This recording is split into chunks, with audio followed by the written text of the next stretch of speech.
Hey, it's Spence from WPLaunchify with a masterclass on how to style the submit buttons using Fluent Forms. I know I've been showing a lot of the recent masterclasses here on my friend Bernie's KPI Black Belt site, and he had a continuing question on how to style the submit button here on one of his custom embedded forms. This is a nice complement to the other masterclass that I just provided on the 3 different ways you could do a modal window submit form. In this case, it's an inline form, but Bernie's having some trouble, which is a common mistake, on why does this sign up button not look the way it should, which is why doesn't it have the same height and dimensions? And also there's a little slight variation between the color of the email submit and the first name submit field. So this is easily fixed. First of all, to identify which form we're at, you can either edit the page and then look for the form, or you can go ahead and use the semantical labeling that I have suggested. And when you do, you'll be able to see, for example, here, this form is called Be the First to Hear form. Now, I went ahead and edited it slightly so that I can help with this video. But what I mean by semantical is be sure that you label your forms with something so that somebody who comes along later that isn't you could understand exactly what they're dealing with. So if the front says Be the First to Hear, that's a good suggestion. Now, how do we deal with this button? When I get into the form itself and I edit it, I notice that Bernie has the first name field, email field, and he's got this button field. Something's not right here. It's not what it should be, and I don't know why. I'm not going to bother figuring out what he did. Instead, I'm going to show you what could be done, and maybe he did originally, but let's start over. We go to the input fields and we type custom, and we can see there's a custom submit button. Let's drag that below what Bernie had. Notice there's an immediate difference. What I'm going to do now is I'm going to delete Bernie's. Sorry. Bye-bye. Let's see out of the box what we get on the front when we don't change anything whatsoever. Let's refresh the page. Actually, I'm going to go to this page and refresh the page. Interesting. Our problems are mostly solved. The color scheme is wrong, but the size and the action and the dimensions and the radius are all proper. So let's tweak that slightly. What we want to do is we'll click on the button and there's a pencil icon, or you can just click the button. It does the same thing. Notice background color. We can either use the hexadecimal or we could drag it in. But in this case, Bernie's already got some colors. So let's borrow, let's close this window. Let's borrow from his other colors. I can use one of several tools. I like to use this page color picker, which is an extension for Chrome that will allow me to get the hexadecimal. So I select it, page color picker, move it over where it's showing clearly orange. There it is. And that will give me the hex into my clipboard, which I can then submit here. Now, you can also save these as default colors if you want to go to the trouble. I don't think it's really necessary.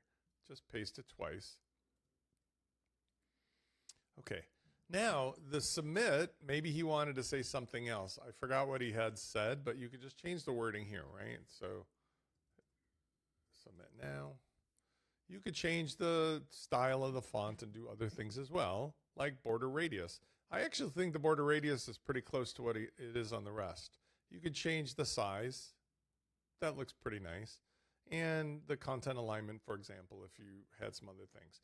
The hover state also needs to be adjusted unless you want to have some very unusual thing, which I actually think this looks pretty good with the white and the border being the darker color. So let's just do that.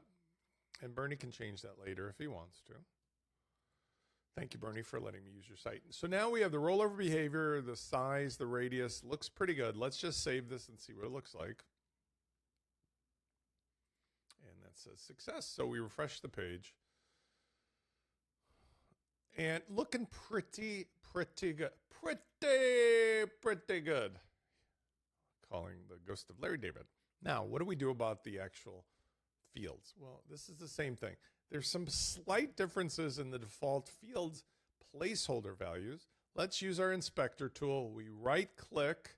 If you're on Chrome especially, this will work. It'll also work in Safari, but you should not, in my opinion, develop on Safari or do this kind of stuff because Safari has lots of little quirks. When we roll our mouse over with this little selection tool here, we will find the actual input itself. And then we can look to the right side to see what rules are applying that make the color any different. Here we see that we've got a variable, Fluent Form secondary. We see the number 606266. If we select, on the other hand, the next field, the email, I'm not sure why I'm a little hung up there with my select tool, so I'm just going to manually do this, muscle my way into it. Be sure you open up and dig in till you get to the input.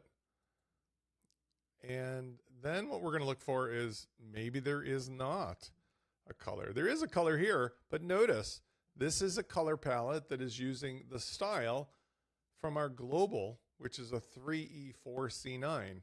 And the reason that that's happening is because he's got some course info. It's probably picking up the default of what the content field inputs would be if they've got no other designation. How do we fix that? Pretty easy. Let's go back over to our editor. And what we can do is click again on the pencil. And here we've got label placement, placeholder, validate email. We've also got the option, if we wanted, to give it different name attributes. But I really don't have anything in here as far as styling.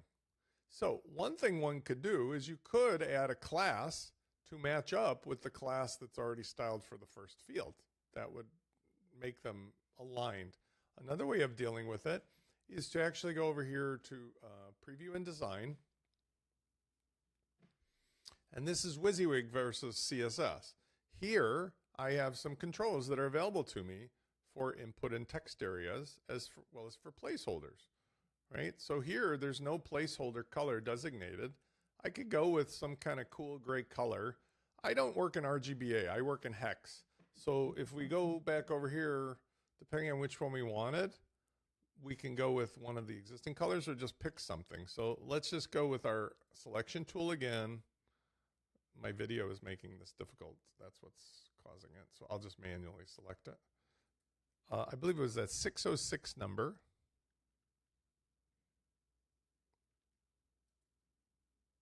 (606) 266. So what I'm going to do is copy that number, and I'm going to go over here and paste that in. And so now we've got a default color for the placeholder, and it should apply to both of the fields here equally. Let's just see if that works. Notice when we're in the form style template, it's called Custom Advanced Customizations. What I like to do is reload the cache or clear the cache using the Chrome extension I've shown you in previous videos, and then take a look. Now, I still see there's something weird here. Notice this one is just fixed. It doesn't change when I roll over. This one seems like it changes when I highlight the box. I could be wrong. Let's double check that Bernie maybe has not applied some styling on this or done something else. So if I click the pencil,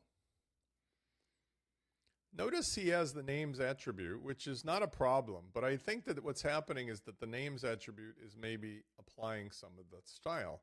Notice also these two things are not really lining up too well, which gives me another indication that something was maybe customized by Bernie, having some fun on that. So let's do this. Let's do the same idea. Let's take and look for email. We're going to just swap that bad boy out. Now, what we want to do is obviously hide the label placement. And he says email instead of email address for the placeholder. So if we go back over here, email, and let's get rid of Bernie's. Sorry, Bernie. Okay, it actually ends up being the same vertical weirdness. That might just be coincidental. Let's take a look after we save it if it changes the outcome at all.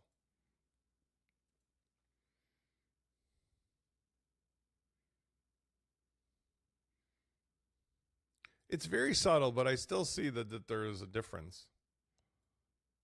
And again, what I'm always trying to see is what is causing that. And in this case, the input itself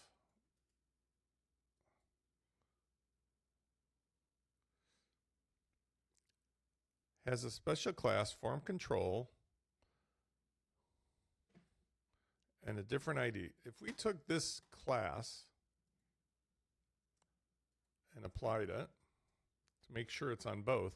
That would be helpful because notice this is the class here that's applying it. I don't want you to become an expert in CSS by any means, but I want you to have at least the vocabulary, the understanding of what's going on so you can use these tools yourself and also figure out, like I'm showing you, what's happening. If we go over here to the input, we actually have the same form control. So to be fair about this, it appears that we actually do have the same color variable, 606266, and we're going to go here, 606266. So I'm going to have to call uncle on this one and say, even though to my eye it does kind of look like it didn't change, I think it did change with what we just did. I mean, the CSS inspection does not lie. That is the same 606 number that we had just put in to customize it. So let me review. What I ended up doing was I ended up checking, making sure there was anything unusual. I went into the preview customizer and then I just changed the default values for all of the placeholder fields. And it actually does seem to have applied. But I think what happens is visually it's such a close color that it may just not have appeared to happen. And here's the number that we had put in, the 606. It's converting it for some reason to RGBA, but that value is applying to both. All right, last but not least, if it does turn out that for any reason you need to override something individually, you can always use CSS. So even if you got the default set here, let's say down the road, I just really didn't like the orange button, but I wanted to change it, through CSS method. I could just go to the button here and we can find the rule where the colors are being applied. And I could, if I want, either use the color selector with this nice Chrome tool. And by the way, this is an RGBA format. If you want, you can change the palettes. You can change the color families. You can even change from RGBA to hexadecimal. But what is really cool is just to kind of drag the slider around. If I wanted to make it some kind of wild purple, I can just definitely do that, right? So what happens there is that's changing the color of the text. If I wanted to change the background color, I could apply the same, logic here. And if I did that, I would obviously want to make the color white, FFF, and there's the result.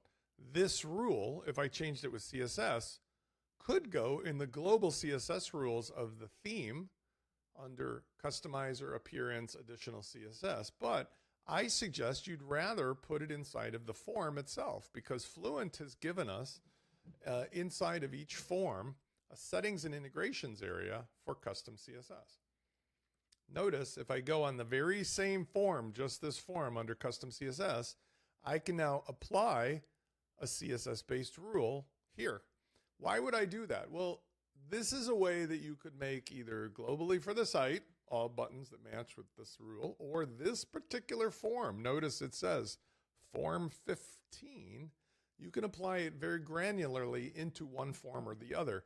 And that would be a way to have like a custom rule that changes what your normal default is after you've set it up. Maybe you have a sale or a Black Friday or Easter, and you just want one thing to be different than all the rest, but you still want the global. I hope this has helped you with your master classes. I know Bernie will be very grateful. He's always very appreciative of this. I really enjoy these kinds of questions. So if you're struggling with anything using the Minute Launch Kit or any of the things that I teach, please send them in to me at help@WPLaunchify.com because this is great content for everybody to share. I'll see you in the next video.